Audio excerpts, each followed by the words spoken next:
Social media पर channel Mahalakshmi की ओर से आपके पास सादर जय जिनेंद्र। खबरें 8 पर आज कर रहे हैं। पहले थोड़ी कल की बात। कल आपको दिखाएंगे गिरनार के बारे में वह खुलासा। एक बहुत बड़े दिगंबर संत नाम नहीं खुलेंगे, उनके ऊपर लाठियां पड़ी, 10 लोगों पर पड़ी। एक उस मुखिया पंडे ने क्या क्या कहा वह सुनाएंगे। और 5वीं टॉक पर एक साधु ने हमारे दिगंबर दर्शन किए, तब वह कैसी थी, आज वह इतिहास बताएंगे। कैसे बदली गई 3री 5वीं वह भी, पर कल की बात है वो तो आज की बात करते हैं। इस वर्धमान दिगंबर जैन मंदिर HND का देखो होता है ना, एक तो वही है हीराचंद नेमीचंद वाला, और एक है हम ND नहीं देंगे, हम नहीं देंगे। बात है वर्धमान मंदिर देख रही है, आज़ादी से पहले का मंदिर है, क्या बिक सकता है ये? अगर आर्कियोलॉजिकल डिपार्टमेंट की देखी जाए तो इतनी गैर कानूनी बात, भ्रष्टता की बात, क्योंकि इसका प्रमाण देखते हैं आपको प्राचीनता का। एक चित्र दिखाते हैं पहले आपको, तब करेंगे इसकी बात। 1947 का यह दुर्लभ चित्र दिखा रहे हैं आपको। वर्शिप एक्ट कहता है कि उससे पहले की चीजें भारत सरकार द्वारा संग्रहित है, कुछ नहीं हो सकता। और आज का खुल्लम खुल्ला उंगन शोलापुर में जब आचार्य श्री चारित्र चक्रवर्ती उन्होंने यहाँ पर शोलापुर चतुर्मास किया, तब का ये चित्र देख रहे हैं आप। 1947 जब सरकार ने कहा कि वर्शिप एक्ट में, तब के किसी को बदल नहीं सकते। और आज तो खुल्लम खुल्ला बिक्री हो रही है, राजनीति मंत्री घोटालेबाज सब एक साथ है। सबसे बड़ा खुलासा आज तक आप नहीं जाने। और अब कल सुबह से ये दर्शन, प्रदर्शन, आवाज जैन समाज की, जो 10 दिन पहले शांत था, आज उसने पुणे की सड़कों को पाट दिया था। गिनती शायद 10-15 हज़ार से कम नहीं रही होगी, पर यह वह थी जब वो पहले 300 थे। आचार्य श्री गोवर्धन नंद जी की एक कड़क आवाज, और फिर आचार्य श्री गुप्ती नंदी जी का आह्वान, एक बेहद वह आह्वान कि आज से अन्न त्याग, और 1 तारीख तक नहीं माने तो आमरण अनशन। और उन्होंने साफ कहा ये दिगंबर संत की आवाज़ है जो पीछे नहीं हटते। और फौलाद के रूप में आज हर जगह सड़क पूरी पटी तरह सफ़ेद चादर से पटी हुई थी, और उनके ऊपर से पंचरंगा चल रहा हो। यह देखकर आज लग रहा था कि आज फिर जैन समाज शक्ति में है। जितने लोग थे सड़कों पर वह जरूर आपस में फुसफुस कर रहे थे। आज जैनों के साथ क्या हुआ, उनका मंदिर बेच दिया गया। इतिहास में आज तक कोई ऐसा नहीं मिला, चाहे मुगल काल रहा हो, अंग्रेजी काल रहा हो, या उससे पहले का कोई काल रहा हो, कि कोई मंदिर बेच सकता है। और 2 दिन के अंदर कैसा घोटाला, मंत्री को सब मिलकर, प्रशासन सब मिलकर 2 दिन में उसे गिरवी रख के 70 करोड़ जेब में रख जाते हैं। विश्वास होता है इस पर? दृश्यों पर नहीं हो सकता। पर एक आवाज़ उठी है, पर यह अब पुणे की नहीं, पूरे भारत की आवाज़ है। इसमें जैन नहीं था, इसमें जैन के साथ हिंदू भाई भी थे, पारसी भी थे, सिख भी थे, ईसाई और मुस्लिम भी थे। यह देख के हम हैरान थे कि जब वक्त आता है तो सब एक साथ एक तख्त पर होते हैं। गोदी में छोटा बच्चा बहुत कुछ कह रहा है, हमारे कल की तस्वीर को जैसे आज कोई लिख रहा है। आचार्य श्री गुप्ती नंदी जी उन्होंने स्पष्ट कह दिया कि यह अहिंसा की लड़ाई लड़ रहे हैं, हम त्याग की लड़ाई लड़ रहे हैं, जिसमें पराकाष्ठा होती है तपत्या की, शक्ति की। आज हम भ्रष्टाचार के विरुद्ध लड़ रहे हैं, और इसके बारे में कान खोलने प्रधानमंत्री महोदय भी, मुख्यमंत्री भी, और उन्होंने साफ कह दिया आज से ही। अरे सुबह जब चले थे साधु संत तो उन्होंने भोज आहार नहीं किया, चल दिए साथ, देखो कैसे हैं। सड़कें नापने के बाद कहते हैं और अभी से अन्न का त्याग, और बस 1 तारीख आने दो, फिर आमरण अनशन की तैयारी। अगर उससे पहले स्टे ऑर्डर नहीं आता, उससे पहले सेल डीड कैंसिल नहीं होती। सुनेंगे जरा, दिगंबर संतों को बार बार क्यों सड़कों पर आना पड़ता है, चाहे वह शिखर जी के लिए हो, चाहे वह पिच्छी के लिए हो, मयूरपंखी के लिए हो, चाहे हमारी संलेखना के लिए हो। आज फिर समाज जाकर संत की अगुवाई में खड़ा हो गया। सुने जरा कैसे हंसी उड़ रही है आज संविधान की, कानून की। ये तैयारी, ये दृश्य देखना भी है, ये कल से तैयारी नहीं, परसों से चल रही थी, वह दृश्य देख रहे हैं आप। पर कैसे है आज़ाद भारत के अंदर जो कानून ने एक्ट बनाया है, उसकी धज्जियां उड़ाते हुए चैरिटी कमिश्नर की अगुवाई में और मंत्री और संतरियों की सबकी अगुवाई में पहल के साथ, नेताओं के साथ, बिल्डर के साथ किस तरीके से वर्शिप एक्ट की धार बना के उसे एक तरफ करके संग्रहित करने की बजाय मंदिर को बेच दिया जाता है। आज यह हैरानगी की बात है, दुनिया में कोई क्या कहेगा। भारत का कानून, संविधान किस तरह से उसकी हास्यास्पद तरीके से हंसी उड़ाई जाती है, धज्जियां उड़ाई जाती है। अफसोस होता है कि आज जैन ही जैनों का गला काट रहे हैं।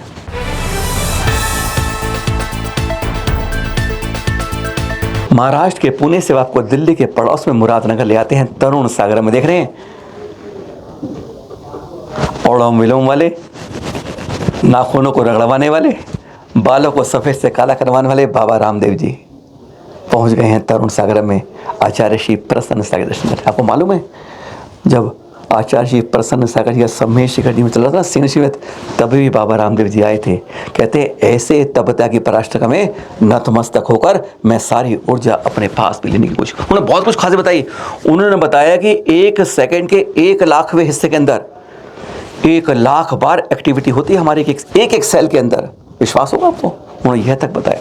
उन्होंने यह कहा कि दिगंबर संत को देखने के बाद किसी की काम की अग्नि एक क्षण में शांत हो जाती है, और ऐसे किसी नंगे को देख लें तो उसकी काम की अग्नि वैसे ही बढ़ जाती है।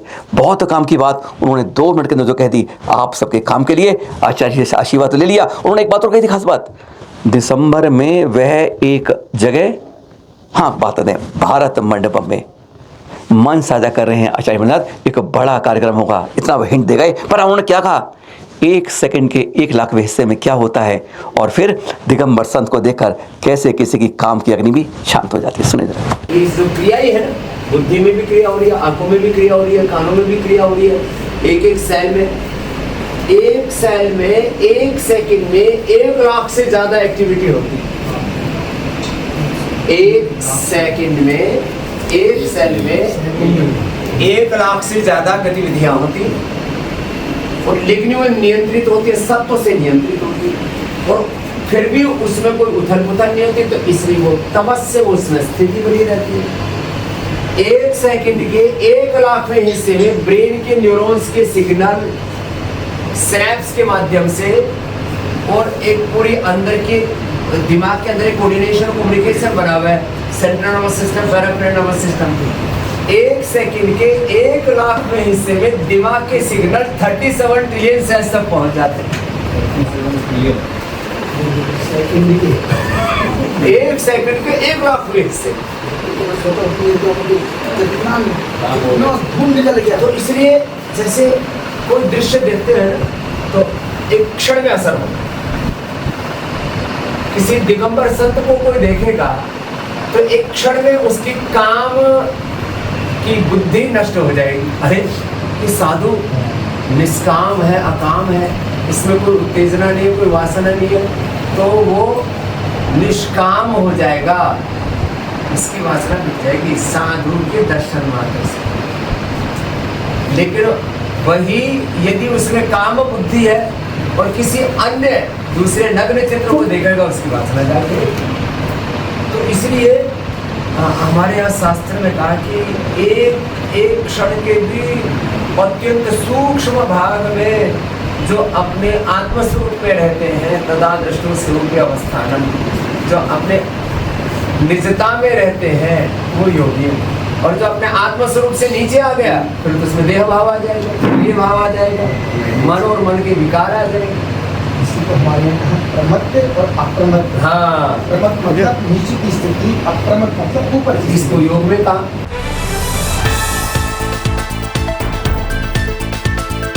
कुंथलगिरी, अभी कुछ साल बताया था ना हमने कि वहां पहुंचते पहुंचते कैसे बस लुट गई थी पूरी यात्रियों की।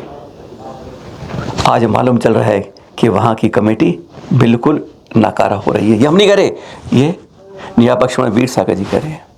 कोई कहीं बैठा है, कोई बैठा है। आज सुरक्षा के नाम पर इस कुंतलू की धज्जियां उड़ रही हैं। कुलभूषण देशपूंज की सिद्ध स्थली है, प्रतिमाएं हैं। परसों चोरी हुई रात में, 1 2 नहीं 13 चोर आए, डकैत आए, कुछ भी कर सकते हैं आप। रात को सीसीटीवी फुटेज चेक हो रहा है, ताला नहीं तोड़ के दीवार फांद के, बाउंड्री फांद के अंदर ताले तोड़े। मेन चैनल ताला नहीं तोड़ पाए तो पीछे से ताला तोड़ के अंदर घुसे।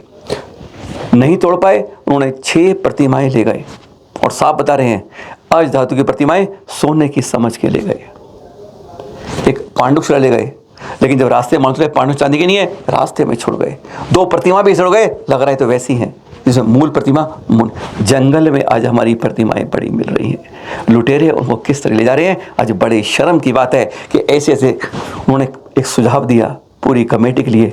न्यायपक्ष शिवीर सागर जी ने खरी खरी सुनाते हुए कम से कम सब जगह जाके इतना तो कर लो शांति के लिए प्रतिमा मिलने तक। सुनिए जरा क्या कहानी बन वीर सागर जी ने। तीसरी बार इस क्षेत्र में चोरी हुई है और जब ये चोरी की घटना घटी है, इसका सीधा सा अर्थ है कि यहाँ की कमेटी ने संज्ञानपूर्ण तरीके से लिया नहीं।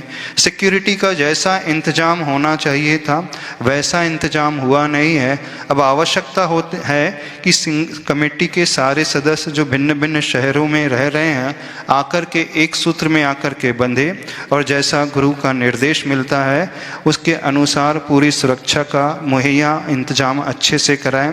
और जब तक प्रतिमा नहीं मिल जाती है उसकी शांति के लिए 1.25 लाख शांति मंत्र का जाप करें, आकर के शांति विधान यहाँ क्षेत्र में करें और एक प्रिय वस्तु का त्याग तब तक करें जब तक वह प्रतिमा की प्राप्ति नहीं होती है।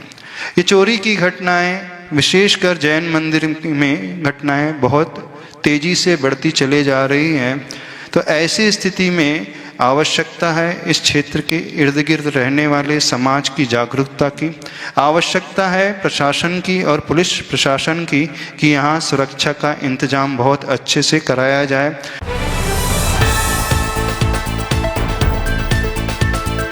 महाराष्ट्र से, दिल्ली से, महाराष्ट्र के बाद गुजरात ले चलते हैं हम आपके पास अहमदाबाद राजधानी में।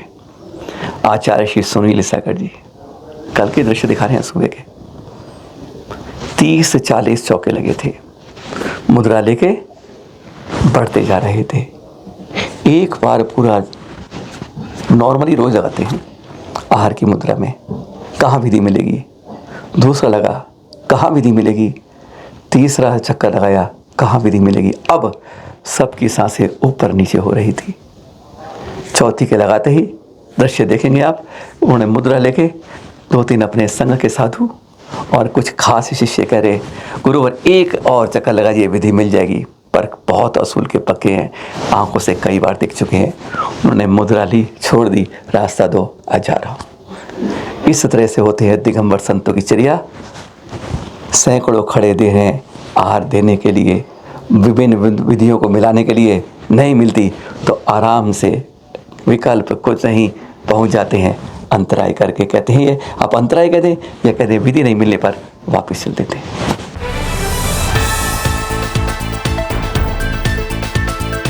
अभी 3 दिन पहले ही खबर है, गुजरात में, गुजराती की बात करते हैं, अहमदाबाद गांधीनगर की बात करते हैं। कल हाँ क्या था मंत्रिमंडल का शपथ समारोह। मालूम है 3 दिन पहले सारे 16 मंत्रियों इस्तीफे ले लिए गए थे। अब नए मंत्री शपथ थी, उसमें खुशखबरी जैन समाज के लिए।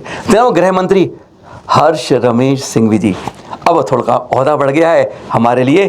उम्मीद है कि जैन समाज के लिए और काम होंगे। उम्मीद तो ये करते हैं चाहे दरकारी दबाव हो, शायद वे गिरनार काम करे। हाँ देखिए, उनके शपथ समारोह में सबसे ज़्यादा तालियां बजी, सबसे ज़्यादा शोर हुआ तो उन्हीं की शपथ में। सुनिए जरा। श्री हर्ष रमेश कुमार संघवी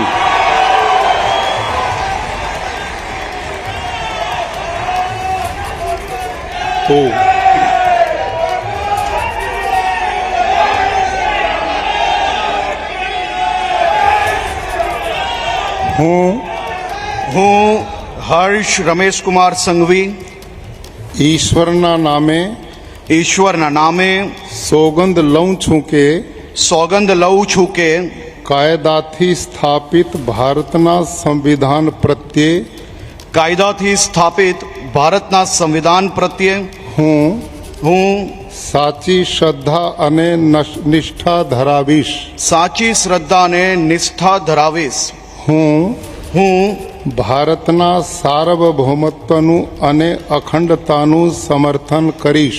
હું ભારતના સાર્વભૌમત્વનું અને અખંડતાનું સમર્થન કરીશ. અને હું ગુજરાત રાજ્યના નાયબ મુખ્યમંત્રી તરીકેના ગુજરાત રાજ્યના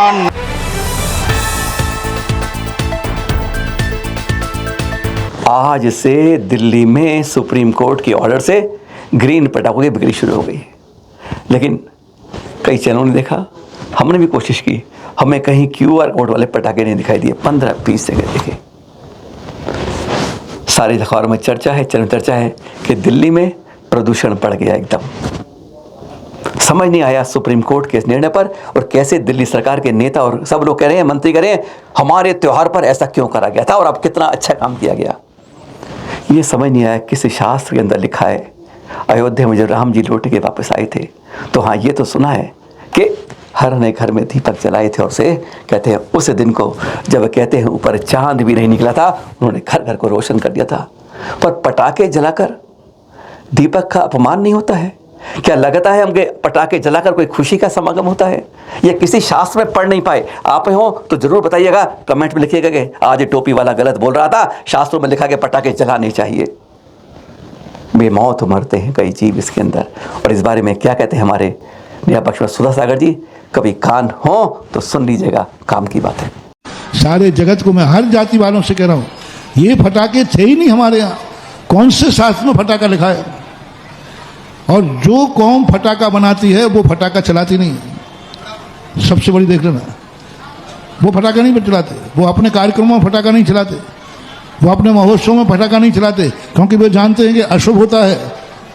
लेकिन तुम लोग बुद्धू हो, जो तुम खरीद लेते हो, वो तो तुम्हारा अशुभ कर लेते हैं और स्वयं चलाते नहीं, उनका शुभ होता है। कि जब तुम फटाका चलाते हो पूरी रात भर चलते हैं, पशु पक्षियों की पूरी रात भर उनकी बहुत वो समझते हैं बंदूकें चल रही हैं, रात में उनको दिखता नहीं, वो भाग सकते नहीं। और कितने पशु पक्षियों का गर्भपात होता है।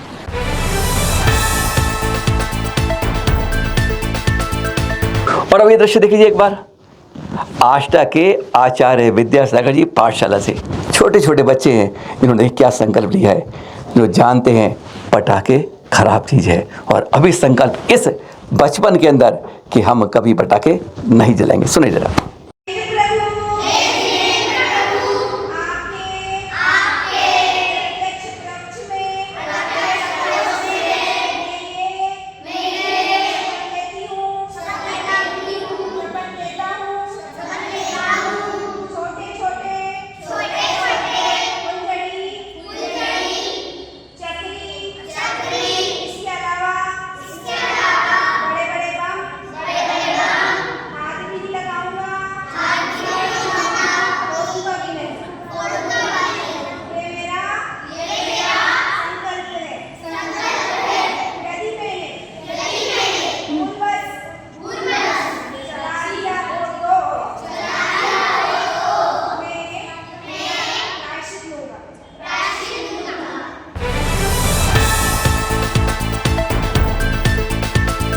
कल खास है धनतेरस। बस यही तो गलती करे, धान्य तेरस। वह तेरस धन्य हो गई थी जब समोषण को छोड़कर वर्तमान जिनशाही तक महावीर स्वामी कहते हैं योग धारण किया था, और वह तेरस धान्य बन गई थी। और हम बिगड़ते बिगड़ते बिगड़ते जेबों में नोट भरने के चक्कर में धनतेरस बना के। पर हाँ, खास दिन था उससे पहले। कहते हैं 5वें तीर्थंकर सुमति नाथ जी दृश्य देख रहे हैं कौशाम्बी की, और आपके तप स्थली के। आप ये कौशाम्बी के अंदर 90,000 करोड़ सागर बाद सुमति नाथ जी के बाद धरा पर आज ही के दिन, यानी कल के दिन, कार्तिक कृष्ण त्रयोदशी के दिन, धान्य तेरस के दिन, हमारे छठे तीर्थंकर पदम प्रभु कौशाम्बी के तत्काल महाराजा धरन की महारानी सुसीमा के गर्भ से इस धरा पर आते हैं, और उनका जन्म कलक मनाता है सौधर्म इंद्र मेरु पर्वत सुदर्शन मेरु पे ले जाकर। 30 लाख वर्ष पूर्व की आयु होती है, 30 लाख वर्ष पूर्व, समझ जाएंगे। 1500 फुट ऊंचा कद होता है, हमारी तरफ 5, 5.5, 6 फुट का नहीं होता है।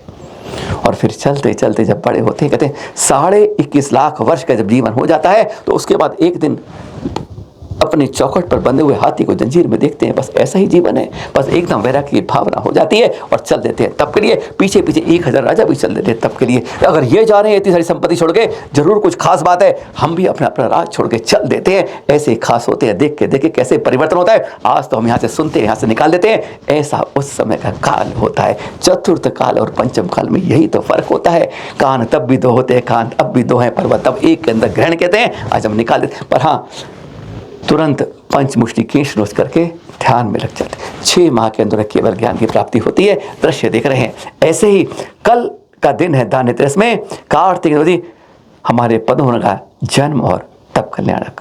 और अब दिखाते हैं उन्हीं के अतिशय तीर्थ पदमपुरा से ये आज सुबह के अभिषेक के दृश्य। पदम प्रभु खास पदमपुरा में जहाँ प्रतिमा निकल के आज अतिशय ही अतिशय करती है। पर आपको जाते जाते बता दें कल कुछ खास है। कल बात गिरनार है। कैसे 5वीं टोक पे क्या दिखता था और 30वीं टोक पे क्या हुआ। भी प्रतिमा गायब है तो उसके बाद हंसी एक हैरानगी वाली बात जो आप में से किसी को पता नहीं चल पाया। अरे एक दिगम प्रबल सागर जी के मारे में मालूम है 2013 के अंदर पहली तारीख को क्या चाकू लगाए थे। उससे क्या बात हुई। एक वह हादसा और वह घटना जो आप में से कोई नहीं जानता है। कल मिलेंगे उससे इसी समय पर। सादर जय जिनेंद्र।